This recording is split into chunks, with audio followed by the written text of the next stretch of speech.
This video is sponsored by Ground News.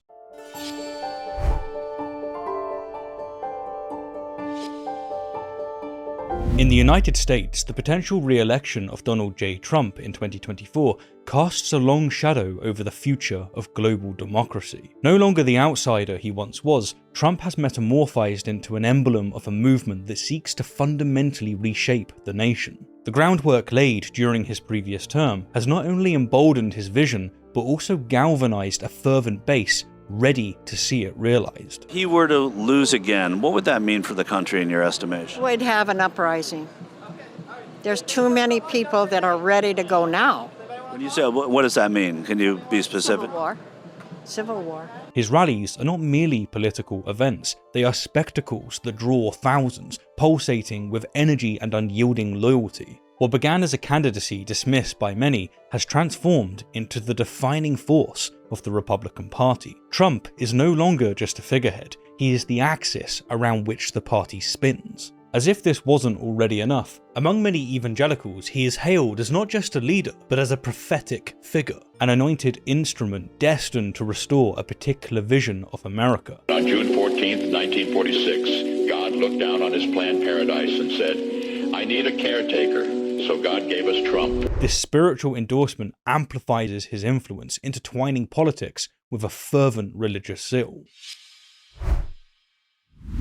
In the corridors of power, Trump has demonstrated an uncanny ability to eliminate resistance, both outside and within his party. His endorsements elevate political unknowns to prominence and consign seasoned politicians to oblivion. Those who dare to oppose him find themselves ensnared in a web of marginalization, their careers derailed through a blend of public denouncement and strategic manipulation. Consider James Comey, the former FBI director. Once respected across party lines, Comey was dismissed after he refused to pledge personal loyalty to Trump and continued to investigate Russian interference into the 2016 election. His termination sent shockwaves through the intelligence community, raising alarms about the independence of federal investigations. You're fired! Get out of here! Then there's Alexander Vindman, a decorated military officer and Purple Heart recipient. Vindman testified during Trump's impeachment inquiry, adhering to his duty of reporting concerns about presidential misconduct. In retaliation, he faced a campaign of vilification that forced him into early retirement,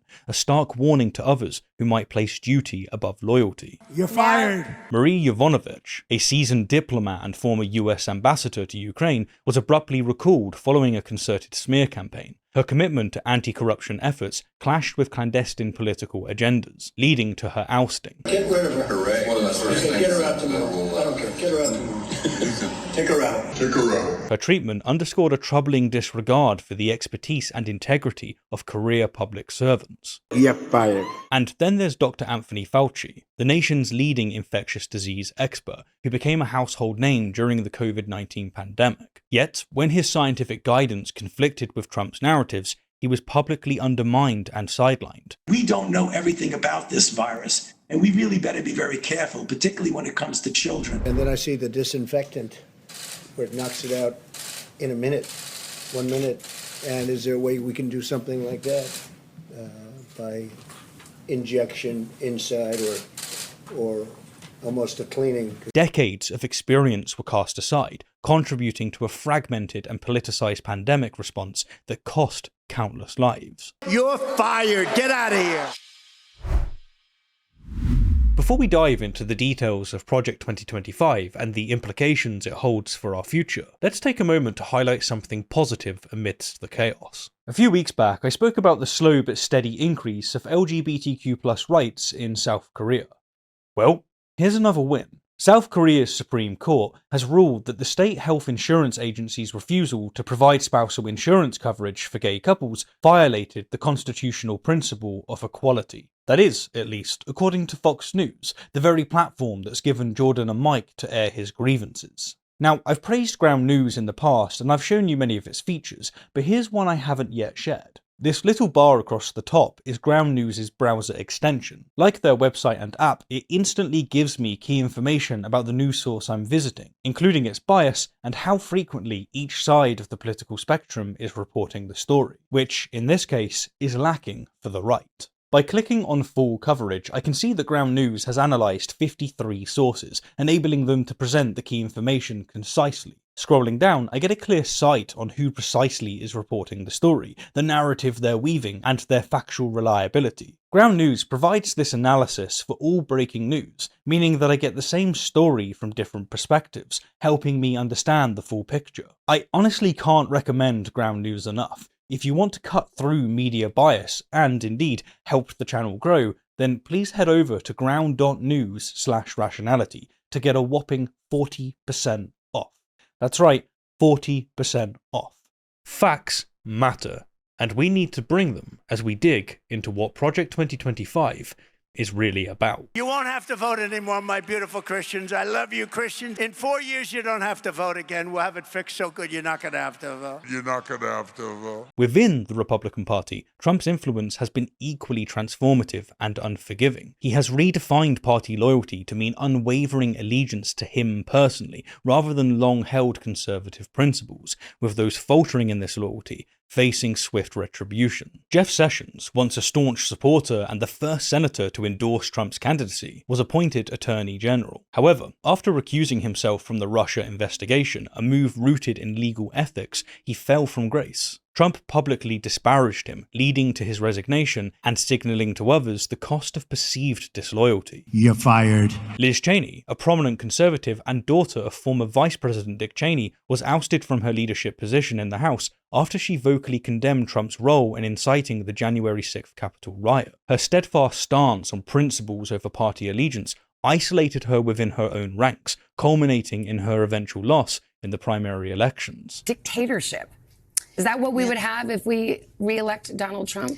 I think it's a very, very real threat and concern. And I don't say any of that lightly. You're fired. Adam Kinzinger, another Republican who chose conscience over conformity, joined Cheney in voting to impeach Trump. Facing censure from his state party and a hostile political environment, he decided not to seek re-election, with his departure marking the erosion of moderate voices within the party. You're fired. Then there's Mitt Romney, a senator and the Republican presidential nominee in 2012, who became an outlier after he voted to convict Trump during the first impeachment trial, the only Republican senator to do so. He faced relentless attacks from Trump's base, highlighting the peril that awaits those who diverge from the party line. You're fired. Get out of here. Finally, at least for our purposes, Chris Christie, the former governor of New Jersey and once a close ally, found himself in Trump's crosshairs after expressing criticism. His influence waned after Trump disparaged him publicly, illustrating that past allegiances offer little protection against present dissent. See, I'm trying to be nice. Don't call him a fat pig. You can't do it. I guess he's making fun of your weight. That's his. We're going to be small. That's his response. What did you make of that? What was your response to that? You know, when I saw Jake, it just renewed in my own mind what a child he is. He's a baby.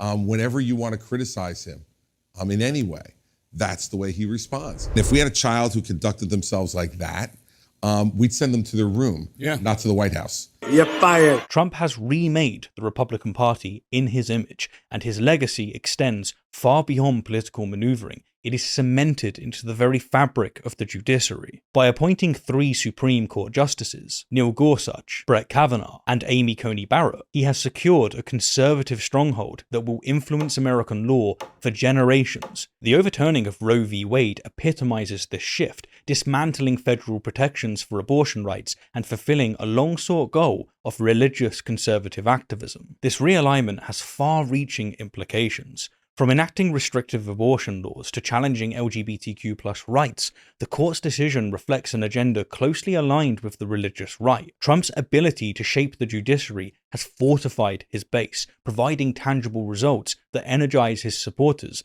and alarm detractors. As we stand on the cusp of another potential Trump presidency, it is clear that his influence is not merely enduring, it is escalating. The foundation is laid for profound changes, poised to be realized through initiatives like Project 2025. Behind the public rallies and headline-grabbing tweets lies a calculated and comprehensive plan. Project 2025. Crafted by a coalition of conservative think tanks and advocacy groups, this initiative represents a blueprint for sweeping transformation. Organizations such as the Heritage Foundation, with their deep-rooted influence and strategic acumen, have been instrumental in its development. The collaboration with Trump dates back to his first term, during which many of their policy objectives found a receptive ear, including the withdrawal of the Paris Climate Accord and restrictions on federal funding for reproductive healthcare. Project 2025 is not merely a policy agenda, it is a vision to redefine the very machinery of government. It seeks to dismantle established norms, reconstruct institutions, and recalibrate the balance of power, all under the illusion of restoring a particular conception of American greatness.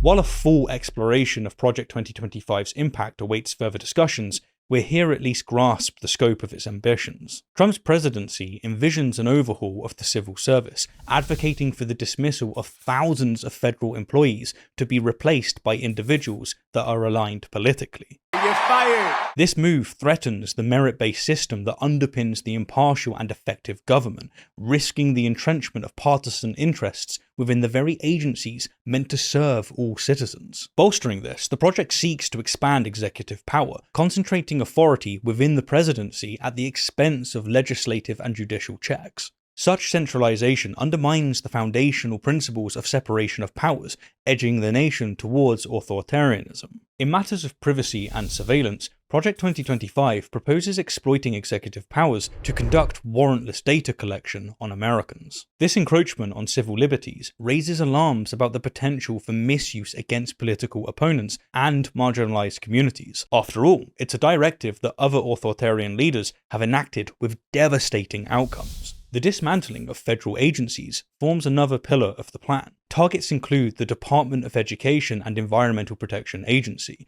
whose elimination would strip away critical oversight in areas such as public education, environmental stewardship, and worker safety. The vacuum left behind will likely lead to disparities and deregulation detrimental to public welfare. Driven by evangelical excitement, imposing conservative Christian values is a pronounced objective. Though, as is often the case with conservative policy blueprints, religious language is framed around protecting religious freedom and opposing perceived threats like woke culture.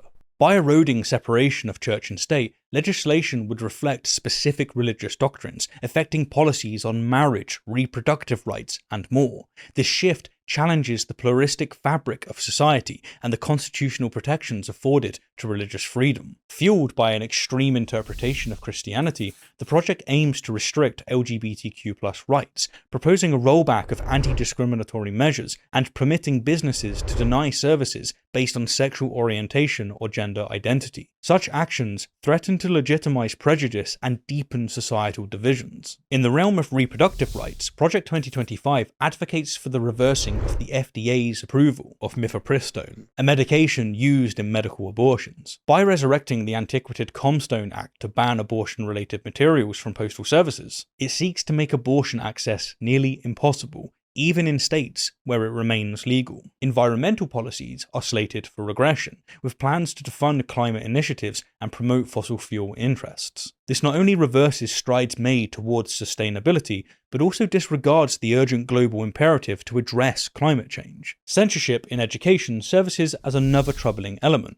with proposals to suppress discussions about race, gender, and systemic oppression. Such measures threaten academic freedom and impede efforts to address historical and ongoing injustices. The period also contemplates mass deportations and aggressive immigration crackdowns, targeting individuals who have contributed to American society for decades. Families risk being torn apart, communities destabilized, and humanitarian crises ignited. Behind these sweeping plans, Trump employs a calculated strategy of distance. While Project 2025 gains momentum among his allies and affiliated organizations, he often refrains from direct association. A dangerous plan called Project 2025 that the former president intends on implementing if he were elected again. I have nothing to do with Project 2025. That's out there. I haven't read it. I don't want to read it purposely. I'm not going to read it. This deliberate ambiguity allows him to navigate the political landscape with flexibility, appealing to a broad base while sidestepping contentious specifics. The art of distancing enables Trump to disavow responsibility for controversial elements when convenient, all while benefiting from the groundwork laid by supportive institutions. It is a dance of proximity and detachment, fostering both deniability and alignment. When confronted with inquiries about Project 2025, Trump and his inner circle frequently dismiss concerns as fabrications of the opposition. Labeling the project as a leftist conspiracy serves to deflect scrutiny and delegitimize critique.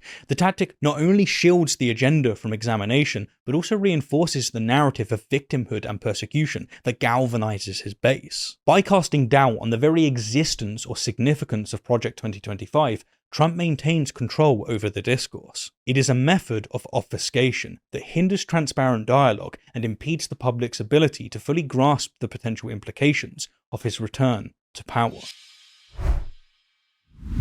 As we have journeyed through the consolidation of Trump's power, the unveiling of Project 2025, and the strategic distancing employed to navigate political waters, a stark picture emerges. This is not merely a continuation of the past policies, but a concerted effort to reshape the nation fundamentally.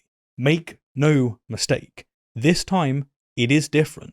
The potential re-election of Trump, buoyed by an unwavering base and empowered by a comprehensive plan, signifies a crossroads. The question that confronts us, then, is not solely what if Trump wins, but what will the world become if he does? Anyhow, as always, thank you kindly for the view, and an extra special thank you to everyone who supports the channel. I cannot create content like this without you, nor, indeed, without sponsors such as Ground News. Please do be sure to check them out. Thanks.